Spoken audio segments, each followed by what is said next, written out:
Hi everyone. তো এটা ছিল নবনীতার জন্মদিন। নবনীতা এই মিষ্টি মেয়েটা আমার পাশের বাড়ির একটা মেয়ে। তো ওর জন্মদিন ছিল, আর এখানে এ আমার আরেক বোন হয়, ওর ফ্রেন্ড হয়, নবনীতার ফ্রেন্ড।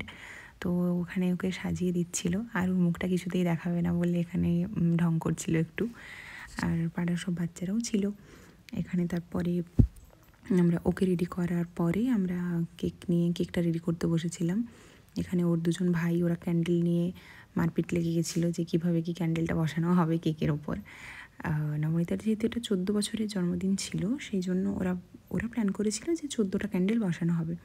কিন্তু দিয়ে আমি বললাম যে 14টা ক্যান্ডেল বসালে ভালো লাগবে না দেখতে, হাবিজাবি হয়ে যাবে একটু। তো তোরা এক কাজ কর, 14টা না বসিয়ে, যেহেতু 14 তো একদিকে একটা আর একদিকে 4টে বসা, দেন ভালোও লাগবে, আর মানে জিনিসটা এও হবে। তো সেই জন্য তো এইভাবে বসানো হয়েছিল। তারপর ওদের কিছু গেস্ট আসতে তখনও বাকি ছিল, সেই জন্য আমরা একটু ওয়েট করছিলাম।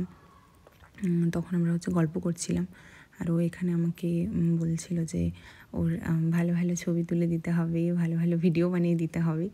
এখনের বাচ্চাদের যেমন হয় আর কি, যে ও ইনস্টাতে পোস্ট করবে, তো সেই জন্য ওকে ভালো ভালো সব ভিডিও রিলস বানিয়ে দিতে হবে। তো সেই জন্য আমি ওখানে ওর সাথে এমনি আর কি মারছিলাম যে না না, আমার তো টাইম হবে না, আমার তো ছুটি নেই, আর টাইম হবে না একদমই। তো সেখানে ও দিয়ে আমাকে রিকোয়েস্ট করছিল এরকম করে।